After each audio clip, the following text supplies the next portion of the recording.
बुद्ध के समय में नंदा नामक एक महिला भिखारी थी। हालांकि वह बड़ी गरीबी में रहती थी, लेकिन वह बहुत दयालु और समझदार थी। गरीब लड़की हमेशा अपने को कोसती रहती थी, काश मैं इतनी गरीब हूँ कि मुझे हर दिन अपने अस्तित्व के लिए चिंता करनी होगी। यह सब इसलिए क्योंकि मैंने अपने पिछले जीवन में दूसरों की मदद करने के लिए अपनी कुछ संपत्ति नहीं दी और इसीलिए किसी का भी आशीर्वाद मुझे नहीं मिला है। अब मैं इतनी गरीब हूँ कि मुझे भोजन के लिए भीख मांगनी पड़ती है और मेरे पास कुछ भी नहीं है। इसलिए मैं कुछ देने के लिए आगे कैसे बढ़ सकती हूँ। थोड़ा उसे पता था कि उसके पास कुछ देने के लिए है।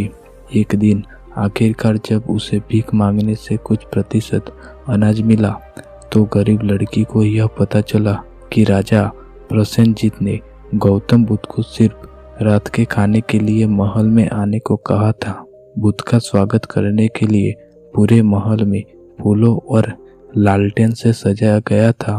गरीब लड़की को परेशान किया गया और कहा, राजा का आशीर्वाद इतना महान है कि वह बुद्ध को कई लालटेन दे सकता है। गरीब लड़की नंदा बुद्ध को लालटेन देना चाहती थी। वह उस अनाज के बदले लालटेन का तेल खरीदने गई तो उसे दिया गया। तेल व्यापारी ने नंदा से पूछा कि तुम यह क्यों खरीदना चाहती हो, तो नंदा ने उसे बता दिया। फिर व्यापारी ने सहानुभूति व्यक्त की और उसे एक लालटेन को रोशन करने के लिए पर्याप्त तेल दिया। नंदा को इतना तेल प्राप्त करने के लिए खुशी हुई।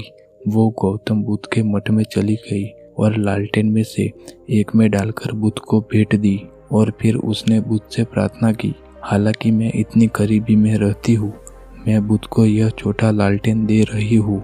मुझे उम्मीद है कि इससे योग्यता के साथ मैं महान ज्ञान प्राप्त करूँगी और अपने अगले जीवन में दूसरों को अंधेरे से बचाऊंगी।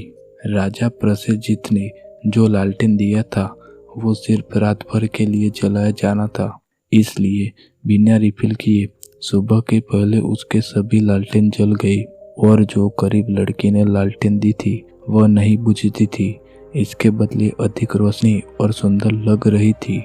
इतना नहीं, जब लोग सुबह सभी लालटेन को इकट्ठा करने आए तो वे नंदा के लालटेन को नहीं बुझा पाए। यह कितना अजीब है। सबको आश्चर्य हुआ और लालटेन जलता रहता था। जल्द ही उन्हें पता चला कि यह लालटेन उस गरीब लड़की नंदा का है और सभी गौतम बुद्ध को यह बात बताने के लिए गए। उन्होंने अपने शिष्यों से कहा, इस प्रकाश का कोई भी शक्ति नहीं बुझा पाएगी और यहाँ तक कि 4 महासागरों के सभी पानी और हवाओं भी इसे बाहर नहीं रख सकती है, क्योंकि यह एक ऐसी व्यक्ति के द्वारा पेश किया गया था जिसके पास बहुत दृढ़ संकल्प के साथ लालटेन को जलाया गया था। वह चमकती रहेगी और वह एक उज्जवल शरीर के साथ प्रकाश की दुनिया में पुनः जन्म लेगी। आम लोगों के लिए यह समझना काफी मुश्किल है कि नंदा जैसी गरीब भिखारी लड़की को चमकदार शरीर में प्रकाश की दुनिया में पुनः जन्म हो सकता है और बुद्ध को सिर्फ एक लालटेन रोशन करने से एक बुद्ध बन सकती है। यह कैसे संभव हो सकता है, क्योंकि बुद्ध ने हमेशा केवल सत्य को बताया है और उसकी भविष्यवाणी को सच होना था। बुद्धिज्म में जो केवल किसी भी व्यक्ति के लिए जो साधारण दान करता था वह कैसे बदल सकता है। आपको यह महसूस करना होगा कि यह सिर्फ कारण और प्रभाव के बारे में है। हमारे जीवन में रोजमर्रा में यह होता है। यदि आप भूखे हैं तो खाने से आपकी भूख दूर हो जाएगी।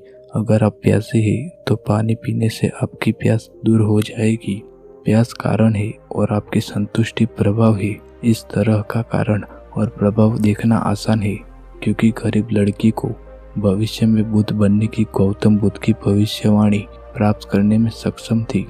इस कहानी से यह सीखना चाहिए कि जो लोग एक महत्वहीन व्यक्ति लगते हैं फिर भी उनके पास अविश्वसनीय रूप से अच्छी जड़ें होती है और उन्होंने कई अच्छे गुणों को बढ़ावा दिया है।